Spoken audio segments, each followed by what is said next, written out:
The afternoon sun beat down on the busy airport terminal as passengers lined up to board Flight 237 to Chicago. Among them stood Eleanor Washington, a small but dignified woman of 73 years. Her silver hair was neatly styled in a bun, and she wore a simple navy blue dress with a pearl necklace. Nothing about her appearance suggested she was anything but an ordinary elderly traveler. Eleanor moved slowly but confidently through the boarding process. She carried a small leather handbag and a notebook where she often wrote her observations. What most passengers didn't know was that Eleanor Washington wasn't just any passenger. She was the majority owner of Skyline Airlines, the very company operating their flight. Boarding groups A and B may now begin boarding, announced the gate agent. Eleanor presented her boarding pass and walked down the jet bridge, nodding politely to the crew who welcomed passengers. "Good afternoon, Ms. Washington," whispered the lead flight attendant, Jessica, with a respectful nod. "Just Eleanor today, dear," she replied quietly. "I'm just observing as a regular passenger." Eleanor had made it a habit to fly on her own airlines regularly, never announcing her visits in advance. She believed the best way to maintain quality was to experience the service firsthand, just like any other customer would. She settled into her aisle seat in row 7, placing her handbag under the seat in front of her. The plane continued to fill with travelers of all kinds. Families with young children, business people typing furiously on laptops, and couples heading off for weekend getaways. Then came the loud voice from the entrance of the plane. "You got to be kidding me. This seat is all the way in the back. I paid good money for this ticket." The voice belonged to Marcus Heller, a large man in his mid-40s with tattooed arms and a leather vest bearing the logo of a motorcycle club. His face was red with anger as he argued with the flight attendant who had greeted him. "I'm sorry, sir. That's the seat assigned to your ticket," Jessica explained calmly. "The flight is full today, so we can't offer any changes." Marcus huffed loudly and pushed his way down the aisle, bumping into several passengers without apologizing. When he reached row 10, 3 rows behind Eleanor, he threw his bag into the overhead compartment with such force that several people looked up in alarm. "This is ridiculous," he muttered loudly enough for nearby passengers to hear. "They put me back here while giving the good seats to people who probably got discount tickets." His eyes landed on Eleanor, and his expression changed to one of open contempt. He looked her up and down, making no attempt to hide his disapproval. Eleanor noticed his stare but gave no reaction. She'd faced prejudice before, and at her age, she had learned that dignity was often the best response. She simply opened her notebook and began writing notes about the boarding process. "Some people should be grateful they're even allowed on these flights," Marcus said to the young man sitting next to him, but his voice carried forward. "Back in my day, things were different." Several passengers exchanged uncomfortable glances, but no one said anything. The plane continued to fill as Eleanor made notes about the efficiency of the boarding process, the cleanliness of the cabin, and the friendliness of the staff, all while pretending not to hear the increasingly hostile comments coming from 3 rows behind her. Little did Marcus know that the woman he had chosen to bully owned not just a seat on this plane, but the entire airline itself. The Airbus A320 pushed back from the gate right on schedule. Eleanor felt a small sense of pride at this punctuality, one of the many improvements she had implemented since taking over Skyline Airlines 5 years ago. She made a quick note in her leather-bound notebook as the safety demonstration began. Marcus Heller continued to fidget in his seat, his large frame seemingly too big for the standard economy space. He kept glancing forward at Eleanor with obvious annoyance. When the flight attendant approached his row to check that his seatbelt was fastened, he didn't bother to lower his voice. "How much longer before we take off? I'm already tired of the view," he said, nodding his head toward Eleanor's direction. The flight attendant, a young man named David, kept his professional composure. "We're third in line for takeoff, sir. It should be about 10 minutes. As the plane taxied toward the runway, a slight mechanical issue caused the captain to pause. The aircraft came to a stop, and the captain's voice came over the intercom. "Ladies and gentlemen, this is Captain Reynolds speaking. We're experiencing a minor technical issue that our team needs to check. We'll be holding position for approximately 15 minutes. We apologize for the delay." Groans filled the cabin. Eleanor made another note in her book. She would follow up on this maintenance issue later. Marcus, however, was much less patient. "Unbelievable," he shouted, loud enough for the entire cabin to hear. Can't anything go right on this airline? He unbuckled his seatbelt and stood up, despite the illuminated sign instructing passengers to remain seated. "Sir, please return to your seat," David called out from the front of the cabin. Marcus ignored him and stepped into the aisle. He moved forward until he reached Eleanor's row. Standing over her, his large frame cast a shadow across her notebook. "I bet you're happy with this delay, aren't you?" he said, looking down at Eleanor. "Probably not in any rush to get anywhere important." Eleanor looked up calmly, meeting his gaze without fear or anger. "Actually, I have a very important meeting in Chicago this evening," she replied softly. "But safety must come first." Her dignified response seemed to irritate Marcus even more. "People like you always think you're so proper, don't you? Bet you got some special senior discount while I paid full price to be crammed in the back." A middle-aged woman across the aisle spoke up. "Sir, please leave her alone and return to your seat." Marcus turned his glare to her. "Mind your own business, lady. I'm just having a conversation here." Jessica, the lead flight attendant who had recognized Eleanor earlier, quickly approached. "Sir, I need you to return to your seat immediately. We're on an active taxiway." "This is a free country, isn't it?" Marcus replied, crossing his tattooed arms. "I paid for my ticket just like everyone else. Probably more than most." He looked pointedly at Eleanor again. Jessica stepped between them. "Sir, as a flight attendant, I have the authority to ask you to sit down for safety reasons. If you don't comply, we'll need to return to the gate." Eleanor gently touched Jessica's arm. "It's all right, dear. I don't mind a conversation." The quiet authority in Eleanor's voice made Jessica hesitate, though she clearly didn't want to leave her alone with this aggressive passenger. "What's your name, sir?" Eleanor asked, her voice steady and measured. Surprised by the direct question, Marcus answered automatically. "Marcus. Marcus Heller." Eleanor nodded and wrote something in her notebook. "Thank you, Mr. Heller. I appreciate knowing who I'm speaking with." Something about her calm demeanor and the way she wrote his name made Marcus suddenly uncomfortable. Without another word, he turned and walked back to his seat, muttering under his breath. As he retreated, Eleanor made another note in her book. This incident would definitely be discussed at the next board meeting when they reviewed their policy on handling disruptive passengers. The plane finally took off 20 minutes behind schedule. The engines roared as the aircraft climbed through the clouds, leaving the city behind. Eleanor gazed out the window briefly before returning to her notes. The delay had been handled professionally by the crew, but she made a note to review the maintenance logs later. Marcus had been quiet since their confrontation, but his angry energy still filled the cabin. The passengers around him had created an invisible wall, turning away and putting on headphones to avoid engaging with him. This only seemed to fuel his frustration. When the seatbelt sign turned off with a soft ding, Jessica moved through the cabin to begin the beverage service. She reached Eleanor's row first, bending down with a warm smile. "What can I get for you today, ma'am?" she asked, her voice professional but kind. "Just water, please," Eleanor replied. "And perhaps a hot tea later, if that's possible." "Of course," Jessica said, placing a bottle of water and a napkin on Eleanor's tray table. From 3 rows back, Marcus watched this interaction with growing irritation. When Jessica finally reached his row, he made no attempt to hide his displeasure. "Took you long enough," he snapped. "I'll have a double whiskey, and make it quick." Jessica maintained her professional smile. "I'm sorry, sir, but we don't serve double drinks on this flight. I can offer you a single whiskey." Marcus's face reddened. "First you put me in the back of the plane, then you make me wait forever for a drink, and now you're rationing my alcohol. What kind of service is this?" Several passengers looked uncomfortable, but no one intervened. Eleanor, however, could hear every word.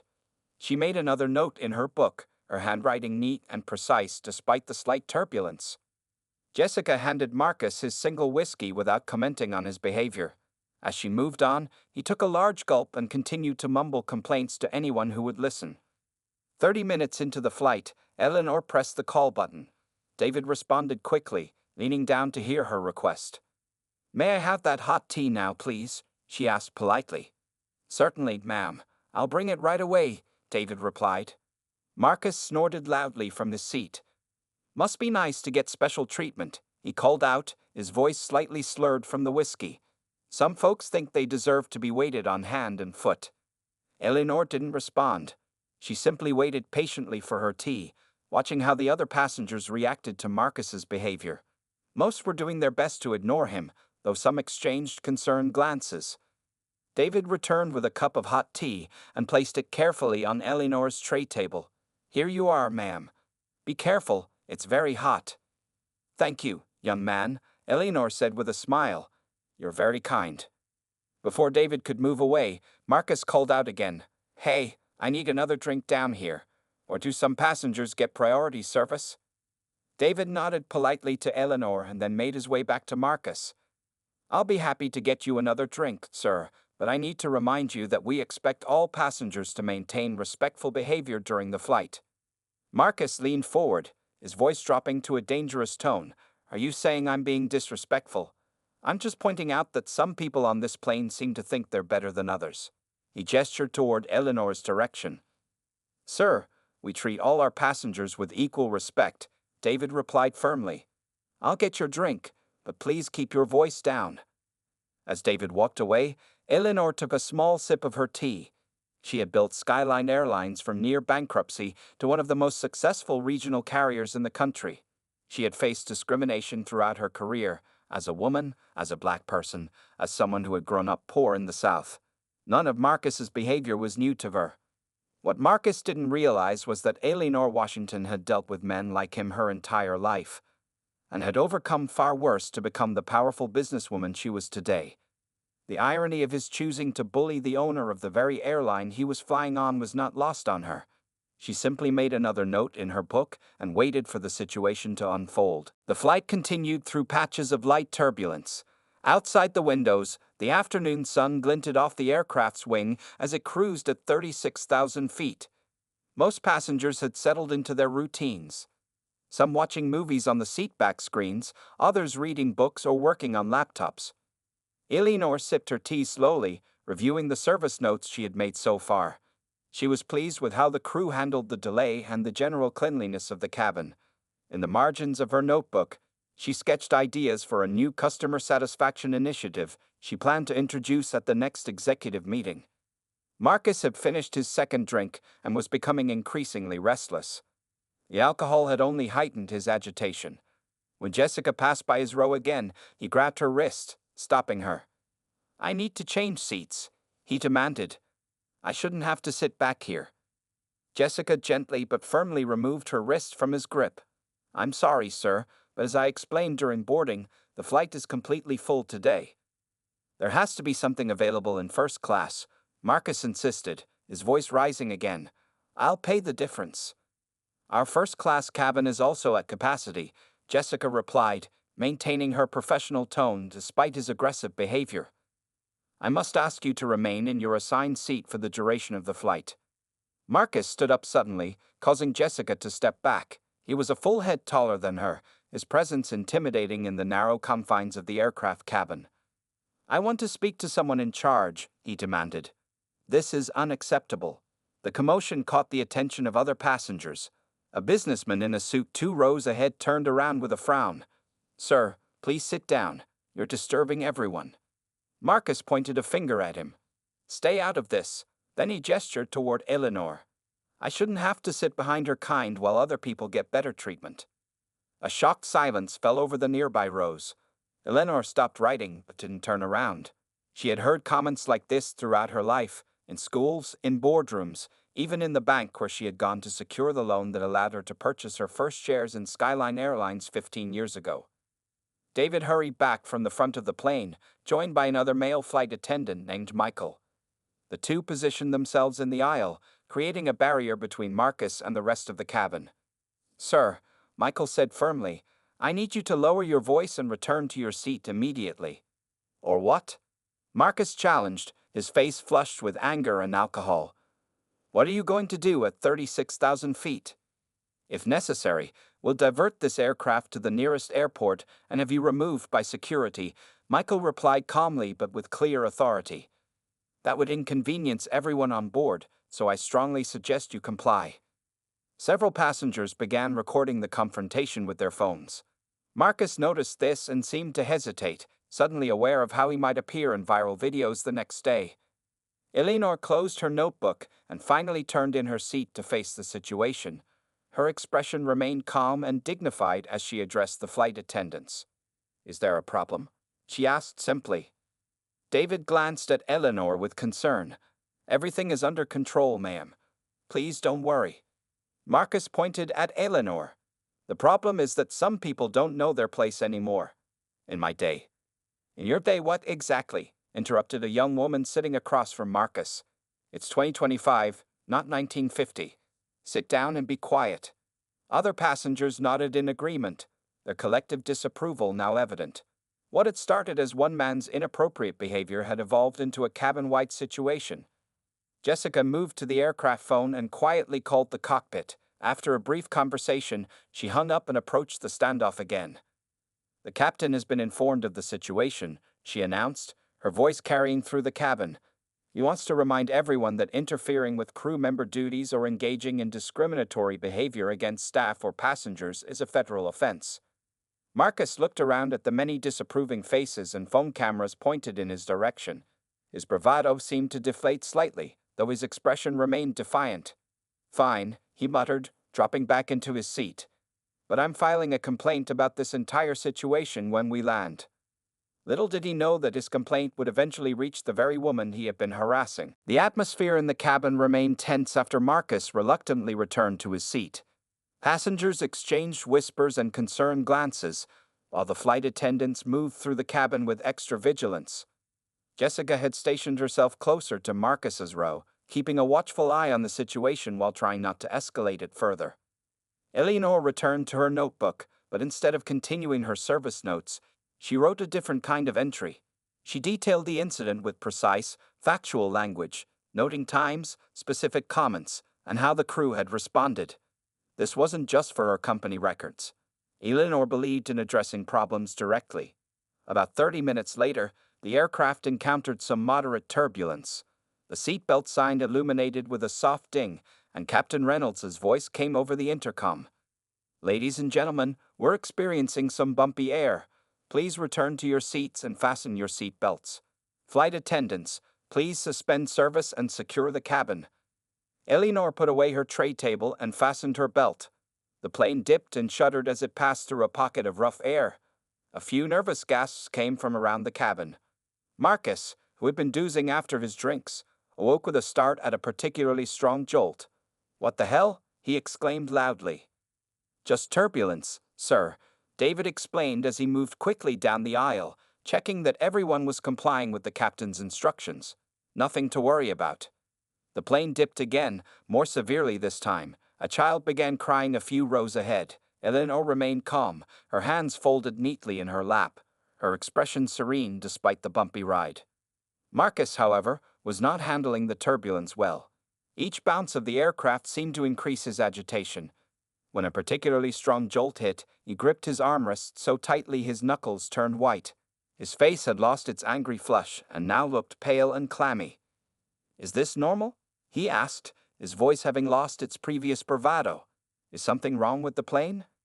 The passenger next to him, who had been avoiding eye contact for most of the flight, finally spoke. "It's just turbulence. Completely normal."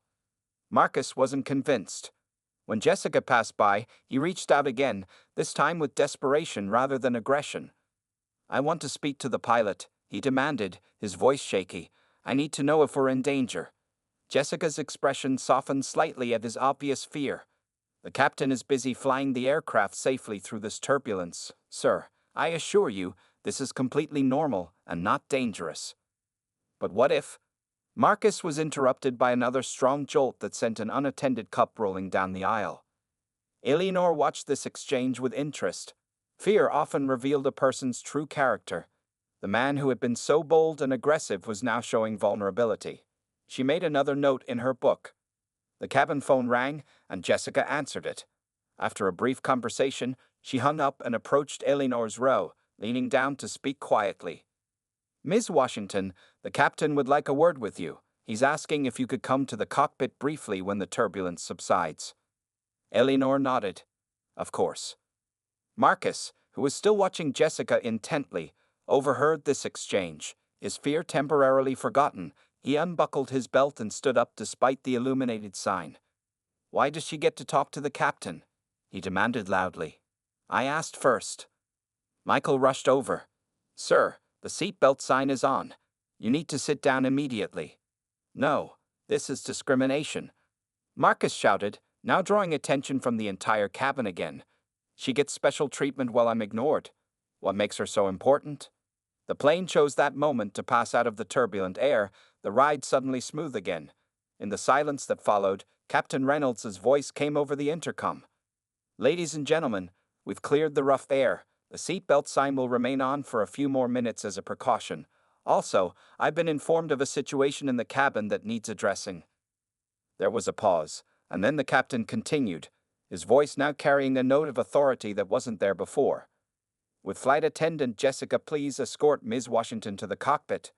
And would the disruptive passenger in row 10 please prepare to have a conversation with me afterward about appropriate behavior on Skyline Airlines?" A murmur spread through the cabin. Marcus froze, still standing in the aisle, as he processed the captain's words. For the first time since boarding, he looked genuinely confused. The seatbelt sign turned off with a gentle ping. Jessica approached Eleanor's seat with a respectful smile. "Ms. Washington, if you'll come with me, please," she said, loud enough for nearby passengers to hear. Eleanor closed her notebook and placed it in her handbag. She stood with the grace of someone half her age and followed Jessica toward the front of the plane. As they passed Marcus, who had finally returned to his seat, Eleanor gave him a small, dignified nod. Jessica opened the cockpit door, revealing Captain Reynolds and his co-pilot. The captain stood up when Eleanor entered, extending his hand with obvious respect. "Ms. Washington, I'd apologize for the disturbance today," he said. "We've been monitoring the situation. Do you want us to divert and have him removed?" Eleanor shook her head. "That won't be necessary, Captain. It would inconvenience too many passengers. I'd like to handle this directly, if you don't mind." The captain nodded. "Of course. Whatever you think is best." They spoke briefly about the flight conditions and expected arrival time in Chicago. Before leaving, Eleanor made one request. "Captain, would you mind joining me for a moment when I speak with Mr. Heller? Your presence might help underscore the seriousness of the situation." "Absolutely," Captain Reynolds agreed. When they emerged from the cockpit, many passengers were watching with curious expressions. Some had clearly been discussing what was happening, trying to piece together why an elderly passenger had been invited to speak with the pilot. Jessica led Eleanor back to where Marcus sat. The biker had a confused look on his face, which only deepened when Captain Reynolds followed behind in his crisp uniform. "Mr. Heller," Jessica said formally, "the captain would like a word with you." Marcus straightened up, a flicker of concern crossing his face. "Am I in trouble?" he asked, his voice lacking its earlier aggression. "That depends on your perspective," Captain Reynolds replied. He gestured to Eleanor. "Mr. Heller, I'd like to properly introduce you to Ms. Eleanor Washington." Marcus looked at Eleanor with confusion. "We already met," he said dismissively. "I don't believe we've been properly introduced," Eleanor said, her voice calm but carrying a natural authority that made several passengers lean forward to listen. "I'm Eleanor Washington, majority shareholder and CEO of Skyline Airlines." A color drained from Marcus's face. His mouth opened, then closed, then opened again without any words coming out. Around them, passengers who had overheard exchanged shocked glances. Someone whispered, "She owns the airline," and the news spread quickly through the cabin. "Ms. Washington flies regularly on our routes to experience our service firsthand," Captain Reynolds explained, his voice carrying enough to be heard by nearby rows. "She prefers not to receive special treatment so she can accurately assess the passenger experience." Marcus seemed to shrink in his seat as the realization of what he had done washed over him. His earlier bravado had completely evaporated. I didn't know," he stammered. "Few people do when they see me," Eleanor replied evenly. "That's rather the point, Mr. Heller." A passenger across the aisle had been recording the exchange on his phone. Others had now joined in, sensing they were witnessing something remarkable. Eleanor continued, her voice still calm, but now laced with unmistakable authority. On my airline, we have a strict policy against harassment of any kind. This includes racial harassment, which you've been openly engaging in since we boarded. Marcus looked around at the many eyes now watching him, some with open hostility, others with curiosity. I wasn't. I didn't mean, he tried to explain, but his words trailed off. Your intentions are less important than your actions, Eleanor stated. And your actions today have made several passengers uncomfortable and disrupted our flight. Captain Reynolds added, normally, this kind of behavior would result in being met by airport security upon landing and potentially being placed on our no-fly list. Marcus paled even further. Please, my job requires travel. I can't be on a no-fly list. Eleanor considered him for a long moment while the entire cabin waited in silence. Finally, she spoke.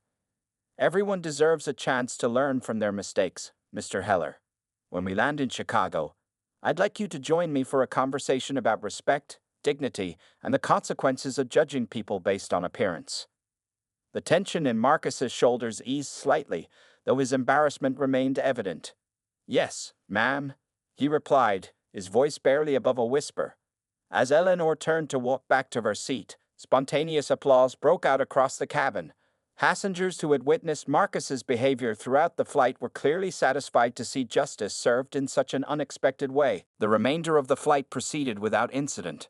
Marcus sat quietly in his seat, avoiding eye contact with anyone who looked his way.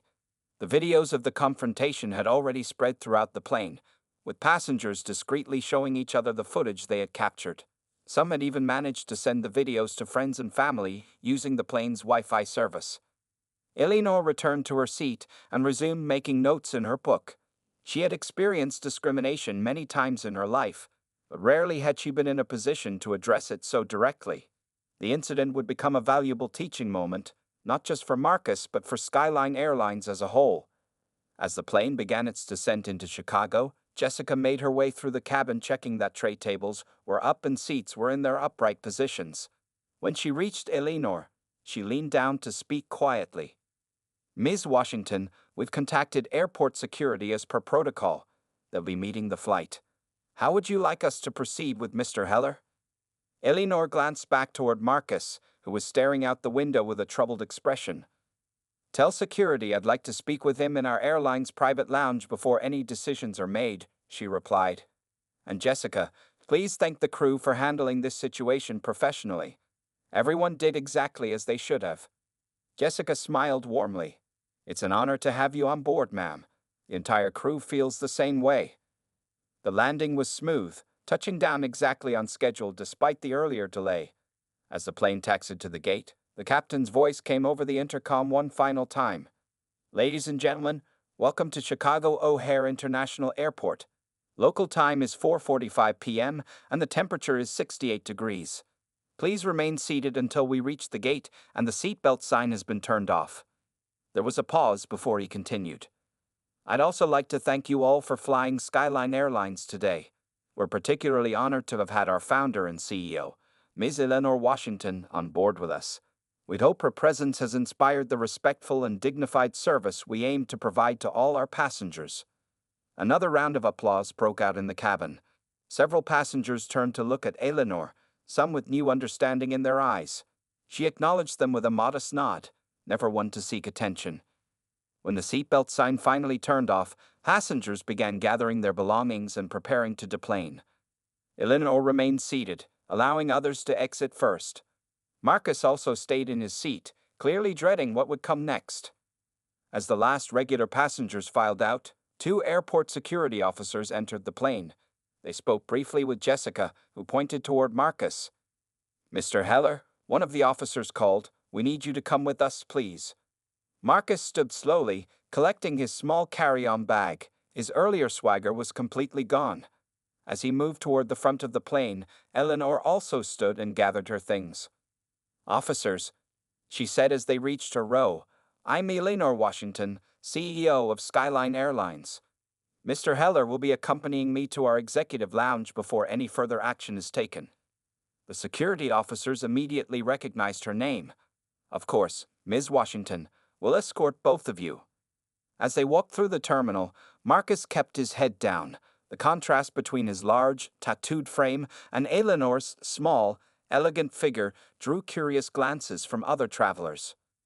"Ms. Washington," Marcus finally spoke as they approached the lounge, his voice subdued. "I want to apologize for my behavior on the plane. I was completely out of line." Eleanor studied him carefully. "Apologies are a beginning, Mr. Heller, but they're not enough by themselves. Actions matter more than words." The security officers remained outside as Eleanor led Marcus into the plush Skyline Airlines executive lounge.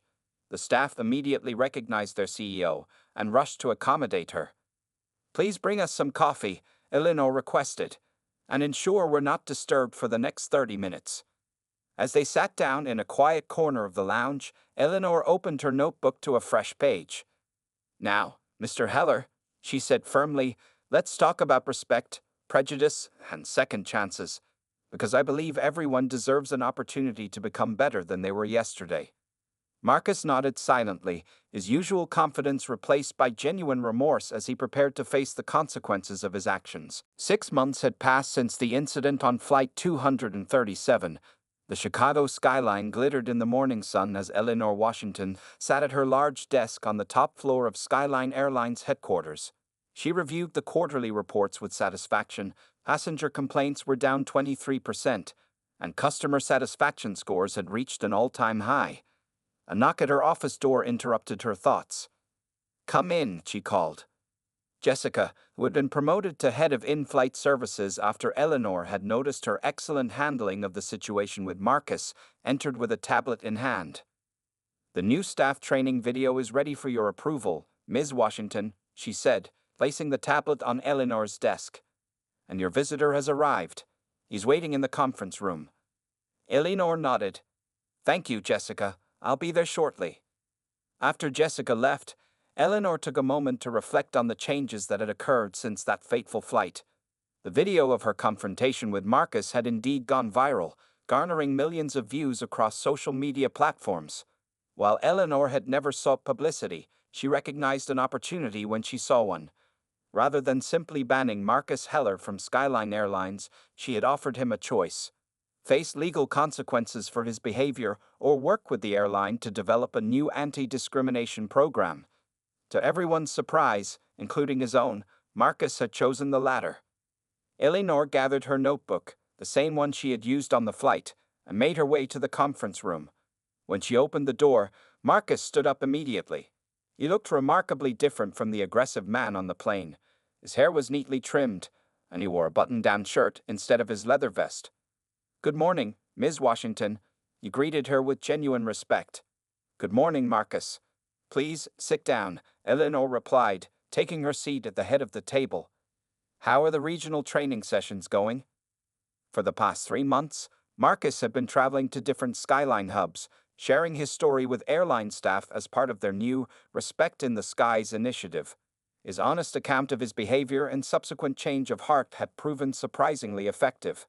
"The Denver sessions went even better than expected," Marcus reported. "When people hear my story, how I judged you without knowing who you were, it really makes them think about their own biases." Eleanor nodded. "And your community work?" After their initial conversation in the Chicago lounge, Eleanor had also required Marcus to volunteer with organizations serving diverse communities. What had begun as an obligation had gradually transformed into a genuine commitment. "I'm mentoring 3 kids now at the youth center," he said, a hint of pride in his voice. "One of them wants to become a pilot. I told him about our scholarship program." "Excellent," Eleanor replied. She opened her notebook to a page where she had written her initial impressions of Marcus. Beside it, she had documented his progress over the months. The transformation was remarkable. "Marcus, I've been impressed with your dedication," Eleanor said truthfully. "When we first met, I saw anger and fear. Now I see someone who's genuinely trying to change."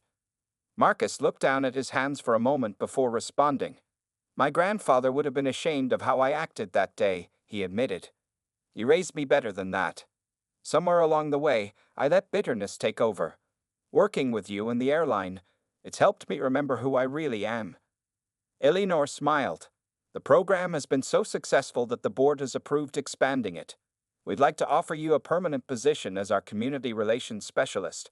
focusing on diversity and inclusion initiatives. Marcus looked genuinely shocked. You want to hire me? After how I treated you? I'm not hiring the man who boarded that plane 6 months ago, Eleanor clarified. I'm hiring the man sitting before me now, the one who had the courage to change. As they finalized the details of his new position, Eleanor reflected on the lesson at the heart of this experience. Sometimes the people who judge you most harshly become your strongest advocates once they see beyond their prejudices. The incident that began with bigotry and disrespect had transformed not just one man's perspective, but an entire airline's approach to customer service. And it had all started because a racist biker had no idea the elderly black woman he was bullying owned the very airline carrying him through the sky.